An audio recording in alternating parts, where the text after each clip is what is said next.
Oke.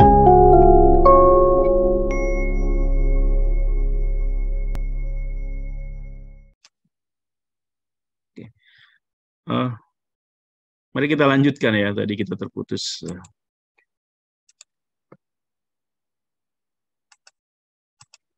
Kita masuki sesi kedua.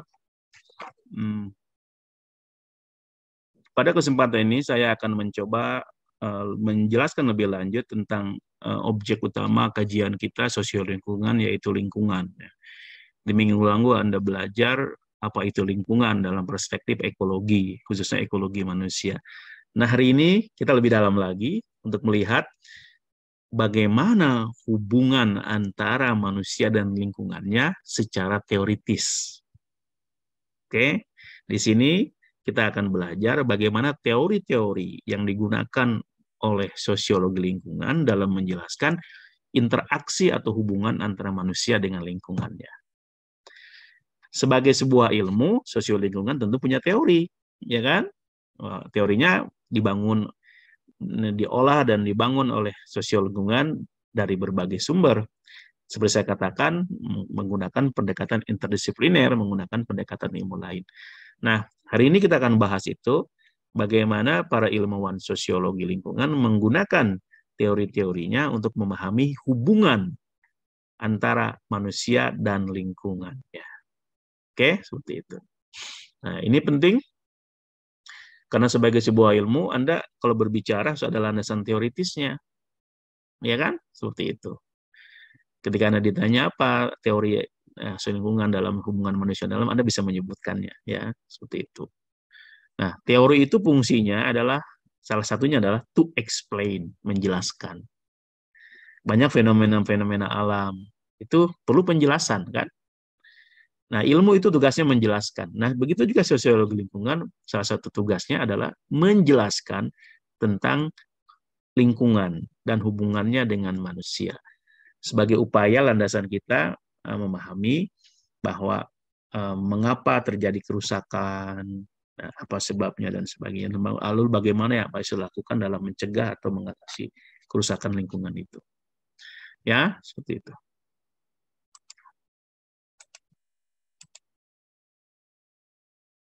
Saya ingin Anda Anda bisa melihat layar saya.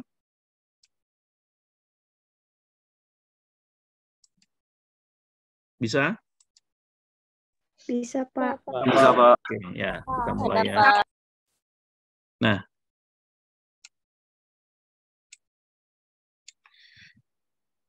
kita topik ke-6 ya, minggu ke-6 ya, nggak terasa nih.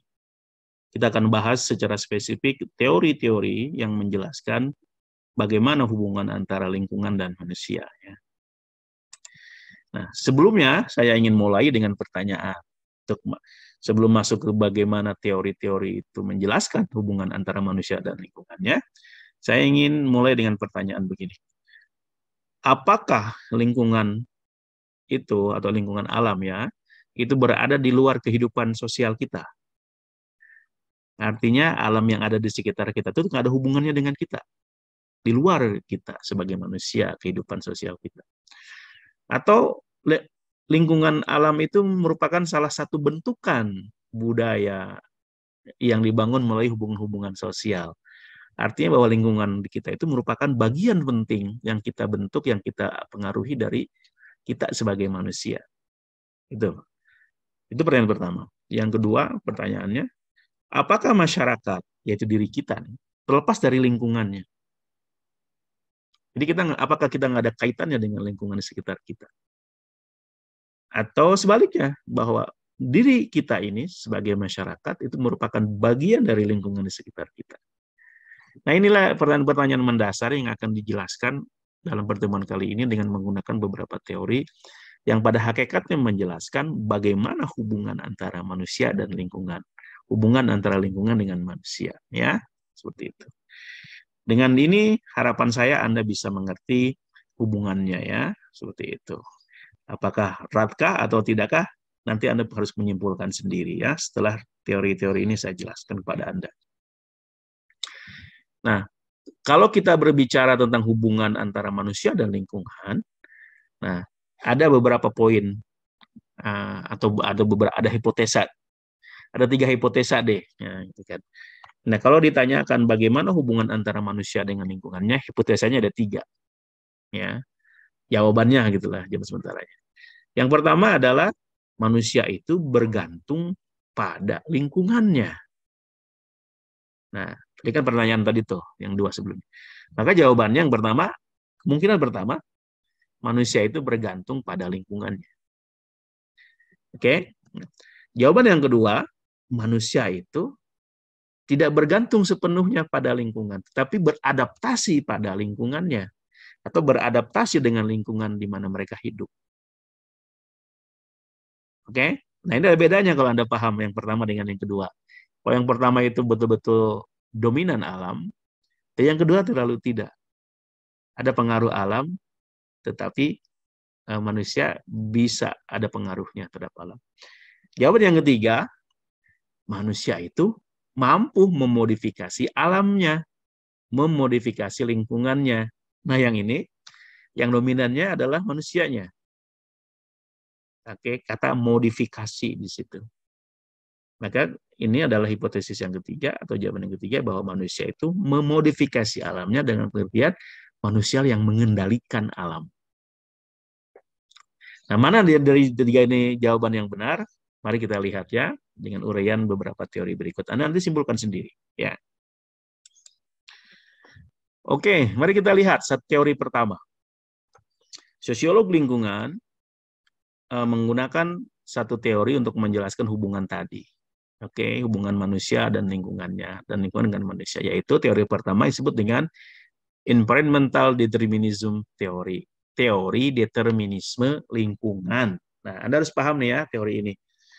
Nah, untuk memahaminya, Anda harus mengerti asal-usul katanya. Kan determinisme lingkungan. Nah, dari kata to determine. To determine artinya menentukan.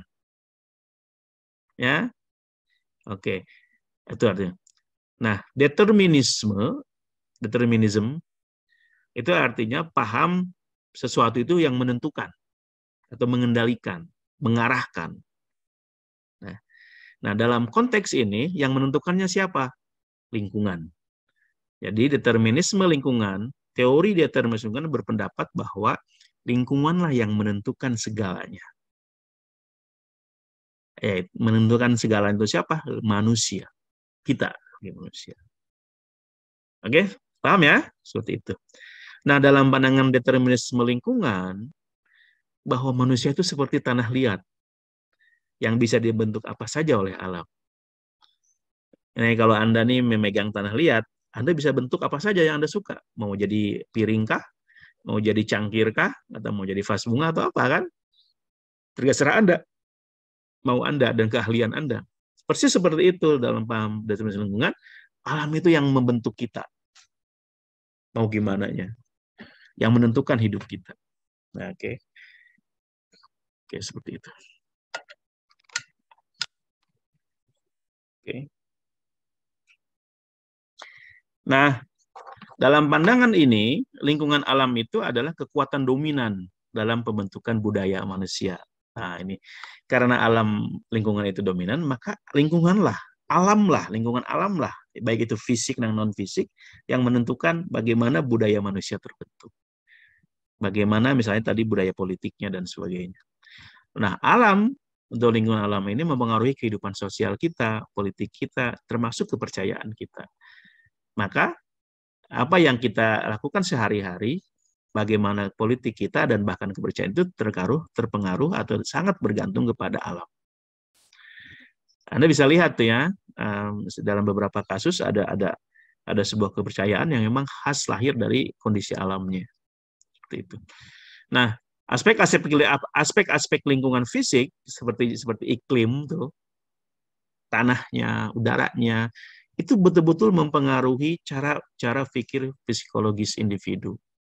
Ya. Nah, lingkungan mengendalikan tindakan dan kegiatan kita sebagai manusia. Nah, dengan demikian manusia itu bergantung kepada lindungan alam. Kita bergantung kepada alam ini. kita bergantung kepada belas kasihan alam. Kalau alamnya lagi baik, ya kita beruntung. Kalau alamnya lagi tidak baik, misalnya dengan adanya hal yang negatif, maka kita menjadi tidak beruntung. Atau maksudnya kita bentuknya menjadi tidak baik. Nah, disinilah yang disebut dengan bagaimana alam menentukan manusia dalam berbagai aspeknya. Ini yang disebut dengan teori determinisme lingkungan. Paham ya? Seperti itu. Nah, apa buktinya? Ya, tentu saja para pendukung teori ini punya buktinya, ya kan? Seperti itu. Apa bukti yang pertama? Bahwa alam itu mempengaruhi manusia. Coba lihat iklim yang pertama kali. Bahwa iklim itu punya pengaruh terhadap populasi manusia. Jumlah banyaknya manusia itu tergantung kepada iklim di mana mereka hidup. Nah, coba kita lihat. Di kutub utara dan kutub selatan, manusia banyak nggak? Sedikit ya. Di Antartika khususnya yang sangat dingin, di sana tidak banyak manusia hidup. Adanya cuma penguin. Ya kan? Seperti itu. Hewan pun tidak banyak yang hidup, apalagi manusia di sana. Mungkin hanya suku Eskimo yang bisa tinggal, dan mereka tidak banyak. Ya kan? Coba sebaliknya, di negara yang tidak dingin, lebih dingin lagi Eropa. Nah, menurut saya, rada-rada hangat ya Eropa. Manusia ada kan tumbuh. Semakin hangat, nah itu, maka lebih hangat lagi, yaitu suku tropis. Di iklim tropis, maka manusia lebih banyak tinggal, lahir. Maka kita yang berada di iklim tropis, lebih banyak manusia di iklim tropis.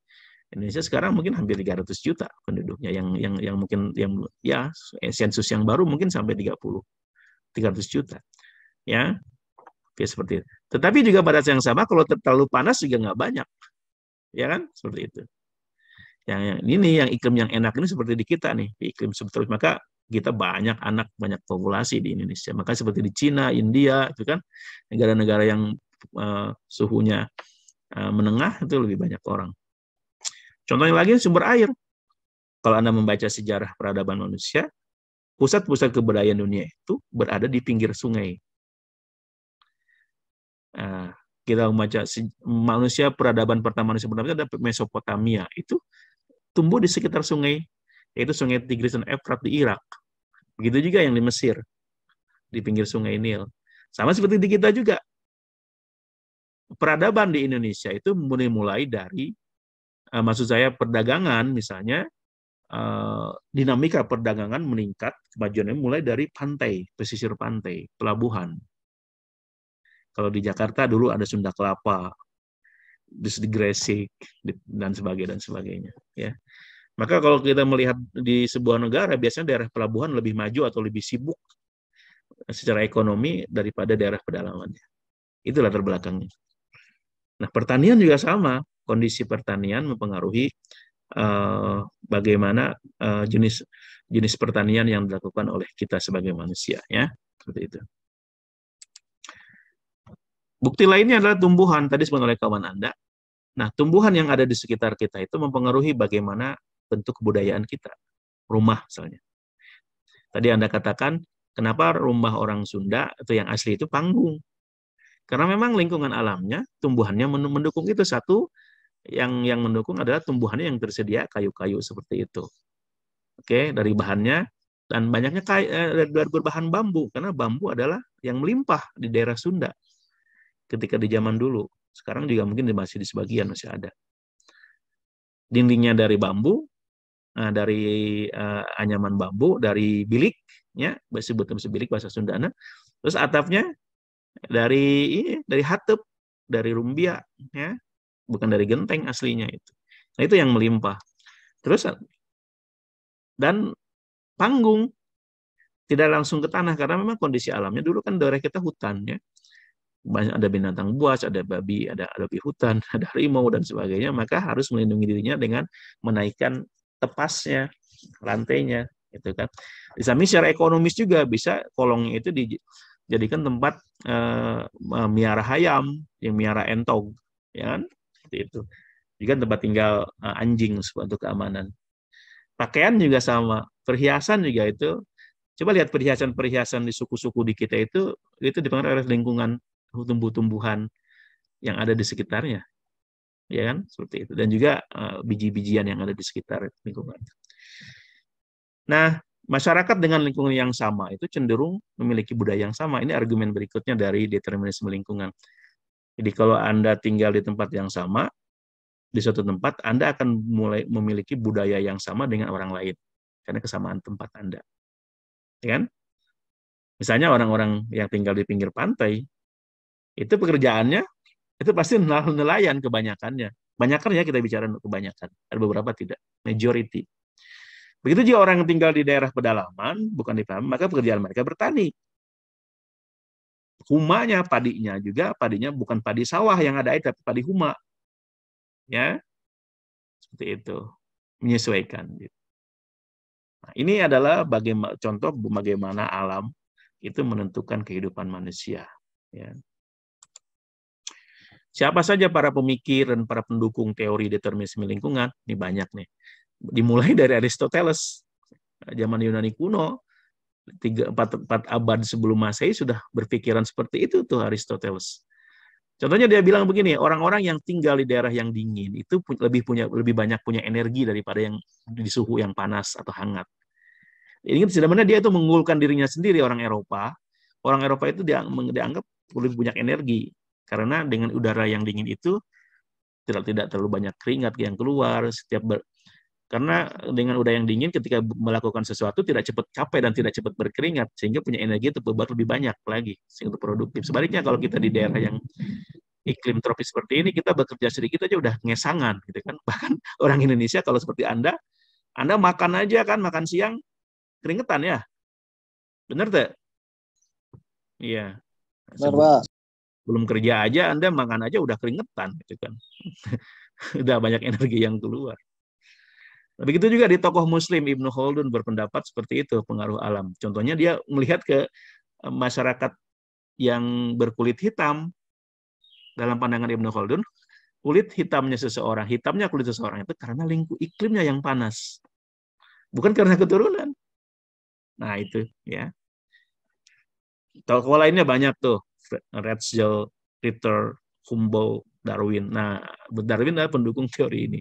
Determinisme alam sosial, apalagi dengan teori evolusi ya, bahwa manusia ini seperti kita seperti ini dibentuk oleh lingkungan kita, oleh alam kita ya, dari mulai perubahan-perubahan yang gradual lambat tapi mengalami perubahan terus.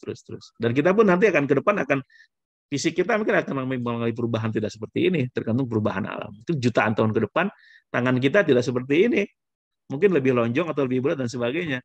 Kaki kita lebih lebar dan sebagainya. Mungkin kepala kita lebih lonjong. Sudah diperkirakan seperti itu. Ya. Oke, nggak tahu bentuknya seperti apa. Yang jelas mengalami perubahan karena alam. Nah, tetapi ada kritikan juga terhadap pandangan determinisme lingkungan ini. Ya, biasalah dalam ilmu itu ada yang ilmu itu berkembang karena kritikan.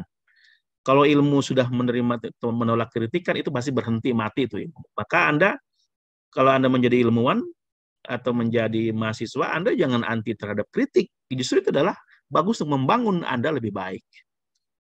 Nah, salah satu begitu juga teori determinisme lingkungan dikritik. Yang pengkritik berkata, manusia itu tidak seperti robot. Artinya mengikut saja pemiliknya. Manusia itu bukan seperti tanah liat yang bisa dibentuk apa saja oleh alamnya. Tetapi manusia itu punya kemampuan merubah lingkungannya. Contohnya, kalau lingkungannya misalnya banyak jurang, kalau pergi ke sana, gimana caranya? Dibuatin jembatan supaya bisa melintas di atas jurang, ya kan? Jalannya yang dulu mungkin susah melewati hutan, supaya enak jalannya dibikin jalan. Oke? Bahkan sampai sekarang nih, beberapa negara Timur Tengah bisa mengubah gurun menjadi lahan pertanian. Oke? Seperti itu. Nah, bukti lain bahwa mengenai kulit tadi, warna kulit seseorang. Kalau memang bahwa kulit seseorang itu dasarnya karena iklim di mana mereka hidup, tapi mengapa sekarang, coba Anda lihat, orang-orang yang Black American, yang berketurunan Afrika itu, sudah lama tinggal di Eropa. Banyak yang tinggal di Inggris, di Amerika. Tapi kulit mereka tidak berubah, kan? Masih tetap seperti itu. Kecuali mengalami kawin campuran. Sebaliknya juga, orang-orang kulit orang-orang kulit putih Eropa yang sudah banyak yang tinggal di Afrika Selatan yang dulu tuh orang-orang Eropa itu enak-enak saja pergi ke negeri orang dengan kolonialismenya itu. Banyak yang tidak balik lagi, seperti di Afrika tuh banyak. Afrika Selatan. Apakah mereka menjadi kulit hitam? Tidak, mereka masih seperti itu. Walaupun mungkin sedikit gosong. Ya. Mungkin nanti kalau mungkin ada mereka semakin lama, jutaan, puluhan juta ke depan, mungkin saja mengalami perubahan. Oke, tapi ini membuktikan bahwa alam tidak begitu berpengaruh kepada manusia secara fisik dan budayanya. Itu adalah teori pertama tentang determinisme lingkungan, bahwa manusia itu dikendalikan oleh alam. Alam menentukan kehidupan manusia. Oke? Nah, yang kedua, ini teori ini sebenarnya kritikan, yang lebih lanjut kritikan terhadap determinisme yang disebut dengan teori inilah yang disebut dengan teori posibilisme lingkungan. Posibilisme. Environmental possibilism. Oke? Oke. Oke, seperti itu.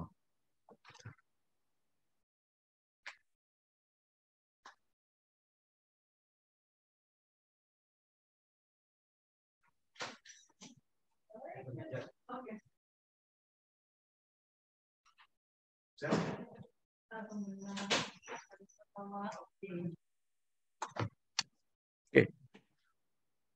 Kita lanjutkan ya. Nah, ini teori yang kedua ini berpendapat, nah untuk pahamnya, memahami teori ini, sekali lagi, saya ajak Anda untuk melihat akar katanya. Possibilism, dari kata possible. Possible itu kan mungkin. Ya. Jadi possibilisme, paham yang menganggap mungkin. Mungkin apa mungkin? Mungkin alam itu mempengaruhi manusia, tapi tidak sepenuhnya. Karena manusia punya kekuatan sendiri untuk merubah atau bahkan memodifikasi alam. Oke? Nah, jadi kata possible. Nah, pendukung teori posibilisme lingkungan berpendapat mereka menolak lingkungan itu sepenuhnya mengendalikan manusia atau menjadi sebab-sebab satu-satunya manusia. Lingkungan itu bukan penyebab absolut. Lingkungan itu bukan penyebab absolut manusia. Nah, kalau kata-kata bukan penyebab absolut berarti masih menganggap ada hubungan, ada pengaruh alam terhadap manusia. Tapi tidak boleh absolut atau total pengaruhnya itu. Nah, dengan demikian pendukung posibilisme lingkungan berpendapat bahwa bukanlah lingkungan fisik saja, lingkungan alam yang fisik itu yang mempengaruhi manusia, tapi juga kemampuan manusia, usaha manusia itu sendiri yang mempunyai kontribusi terhadap manusianya itu sendiri. Oke? Maka physical environment may limit some human actions, but people have the ability to adjust to their environment.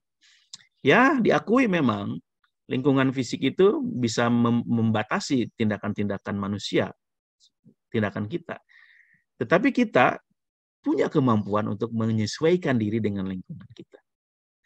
Nah, ini paham seperti ini yang mulai mengangkat kemampuan manusia yang tidak bisa sepenuhnya dikendalikan oleh alam ini muncul ketika kebangkitan Eropa muncul, modernitas berkembang, pencerahan berkembang di Eropa, yang lagi-lagi nanti ada hubungannya dengan menjadikan manusia menjadi pusat alam ini dengan paham antroposentrisme. Ya, oke, seperti itu. Oke. Dalam pandangan posibilisme lingkungan, lingkungan fisik itu menyediakan memang banyak kesempatan kepada kita sebagai manusia untuk merespon dan memilih yang sesuai dengan kebutuhan. Nah, ini memang alam ini kita tidak terlepas dari alam. Dalam hal bahwa alam tuh membutuhkan, menyediakan yang kita butuhkan. Tapi kita bisa memilih mana yang cocok buat kita. Nah, itu. Ya, itu namanya posibilisme lingkungan. Dengan demikian manusia bukan sepenuhnya budak dari lingkungan. Ini kebalikan dari determinisme lingkungan. Kita ini sebagai manusia bukan budaknya lingkungan. Memang kita masih bergantung dalam beberapa hal kepada lingkungan, tapi kita bukan sepenuhnya dikendalikan oleh alam. Kita bukan budak. Oke. Karena apa? Manusia ini punya agency, punya daya agent, punya daya untuk merubah, punya daya kuat untuk melakukan sesuatu. Namanya human agency. Nah, manusia ini dengan agency ini tidaklah dikontrol oleh lingkungan. Apa itu teknologi yang kita dibuat sendiri ataupun oleh infrastruktur. Manusialah di sini punya kebebasan berkehendak, free will. Nah, dengan human agency ini, dengan free will ini, manusia bebas memilih dan memutuskan tindakan mereka sesuai dengan lingkungan yang ada, dengan menyesuaikan diri atau bahkan merubah alam. Oke, nah ini kan kelihatan nih teori ini berbeda dari yang pertama. Nah, apa buktinya teori posibilitas lingkungan ini? Coba lihat. Kalau memang betul-betul tergantung kepada alam, ya, kita pasti tergantung kebutuhan hidup kita kepada alam. Misalnya kita butuh beras. Nah, orang Eropa butuh gandum. Oke? Nah, berarti kita tergantung kepada apa yang tumbuh disediakan oleh alam. Kalau beras tumbuh, ya tumbuh. Di Indonesia kita tumbuh beras. Kita tidak di Indonesia tidak tumbuh gandum, ya. Nah, buktinya apa? Kita tidak bisa kita bisa menghasilkan panen yang banyak dengan kemampuan manusia. Nah, coba Anda lihat sekarang, panen-panen yang diproduksi oleh manusia, misalnya jagung, beras, gandum, itu luar biasa. Dan itu bukan semata-mata alam, itu justru kemampuan manusia mengolah alam. Kalau hanya membiarkan alam, mungkin padi Anda cuma setahun sekali dan dipanen, tapi dengan kemampuan manusia bisa 3-4 kali setahun. Ya kan, artinya panennya menjadi melimpah. Nah, contoh lainnya adalah pada masyarakat yang maju, di mana teknologi tinggi ini punya pengaruh, maka masyarakat seperti ini, mereka bisa enjoy hidup tanpa ketergantungan dengan lingkungannya. Terus negara-negara maju, ya, seperti itu. Bahkan mereka bisa menciptakan teknologi untuk mengatasi keterbatasan alam. Ya, seperti itu. Nah, siapa saja para pendukung teori posibilisme lingkungan ini? Banyak. Baca ya, nih orang-orangnya ini hanya beberapa aja. Ya juga yang klasik, yang sekarang Anda bisa baca sendiri ya. Oke. Dua teori tadi, mari kita terapkan dalam konteks mata kuliah kita, sosiologi lingkungan. Oke. Nah, dua teori tadi itu punya pengaruh. Mana yang lebih banyak punya pengaruh terhadap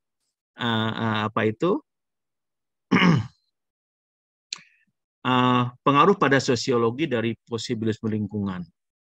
Oke. Nah, teori yang kedua misalnya itu berpengaruh kepada sosiologi. Nah, yang melahirkan namanya anthropocentric sociology. Nah, yaitu sosiologi yang menjadikan manusia sebagai pusat alam. Sosiologi yang terpengaruh oleh paham bahwa manusia adalah pusat, seperti pelajaran kita di pertemuan pertama. Oke, dengan demikian alam harus tunduk kepada manusia. Maka ketika ini menjadi dominan, maka kajian ilmu lingkungan, kajian sosial lingkungan belum menjadi perhatian karena masih terpengaruh oleh antroposentrik ini. Oke. Nah, lebih lanjut, ini paham antroposentrik yang berangkat dari posibilisme lingkungan ini mewujudkan sebuah paham yang disebut dengan antropocentrisme tadi yang disebutkan, ya, menjadikan manusia sebagai pusat bumi di dunia ini yang harus yang punya kelebihan dibanding makhluk lainnya, karena itu punya berhak untuk mengendalikan dan mengatur makhluk-makhluk lainnya termasuk lingkungan. Dan ini melahirkan sebuah paradigma yang disebut dengan human exemptionalism paradigm. Paradigma yang menganggap bahwa manusia itu adalah makhluk yang punya keunggulan dibanding dengan makhluk-makhluk hidup lainnya. Jadi kemampuannya itu luar biasa. Nah, paradigma ini percaya akan kemajuan manusia, bahwa percaya akan pertumbuhan dan kesejahteraan manusia, percaya akan sains dan teknologi, dan secara ekonomi mereka menerapkan kapitalisme atau pasar bebas. Oke, tak ada batasan antara perencanaan dan hak kepemilikan pribadi. Nah, ini secara ekonomi ya. Nah, cara berpikir paradigma yang human exemptionalism ini, yang menganggap bahwa manusia itu dikecualikan, punya kelebihan daripada binatang lainnya, mengakibatkan sebuah sikap kepada lingkungan yang anti-ecological attitude.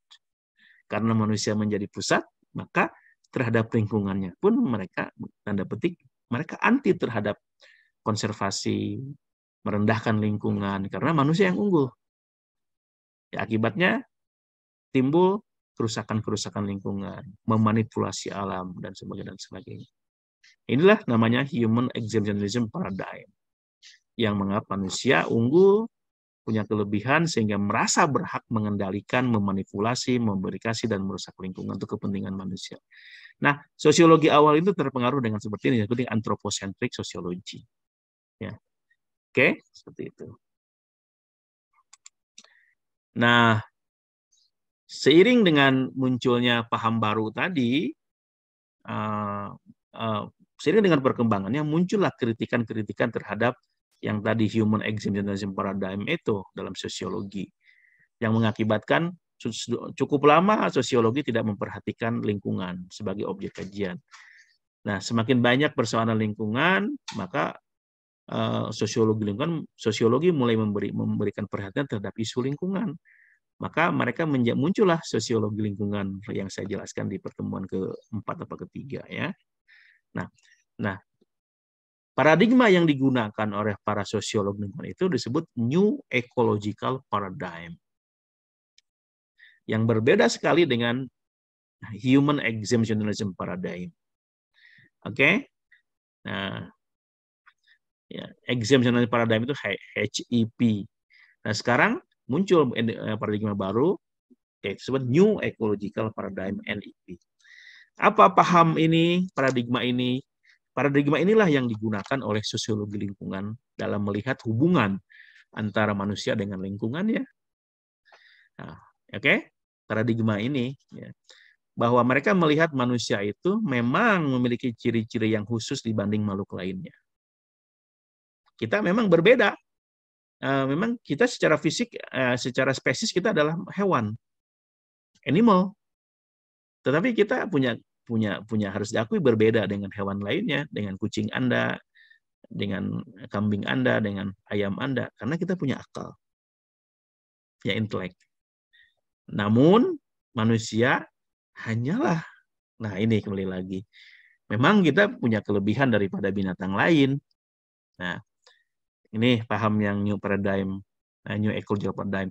Tetapi kita jangan lupa bahwa pada hakikatnya kita tuh punya kesamaan dengan binatang lainnya. Kita tuh hanya bagian dari satu spesies makhluk hidup. Karena itu kita nggak boleh sombong dengan merusak alam. Oke? Urusan manusia bukan hanya dipengaruhi oleh faktor-faktor sosial dan budaya, tapi juga urusan kita itu dipengaruhi oleh bagaimana hubungan kita dengan lingkungan alam kita. Manusia hidup di lingkungan biofisik. Bagaimanapun kita ini hidup di lingkungan yang biofisik. Tanahnya, udaranya, airnya. Dan nggak bisa terlepas tuh. Oke? Nah, itu harus kita sadari. Walaupun kita punya keunggulan dengan binatang lain, tapi kita nggak bisa hidup dari lingkungan, nggak bisa lepas dari lingkungan kita. Dari hutan kita, dari tanah kita. Gitu. Karena itu, kita tidak terlepas dari hukum alam ini. Nah, ini. Alam itu kan punya hukumnya. Ya, misalnya kalau kita rusak, mereka akan membalas dengan, kalau kita rawat dengan baik, mereka balas dengan baik. Kalau mereka rusak, mereka akan membalasnya dengan kerusakan yang berakibat kepada kita. Oke? Nah, inilah yang akhirnya berdampak kepada munculnya sosiologi lingkungan pada tahun 1970 itu. Ya.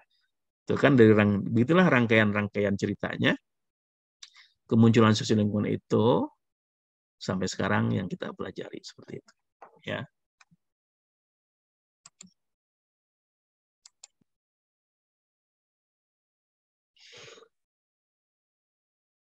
Paham ya?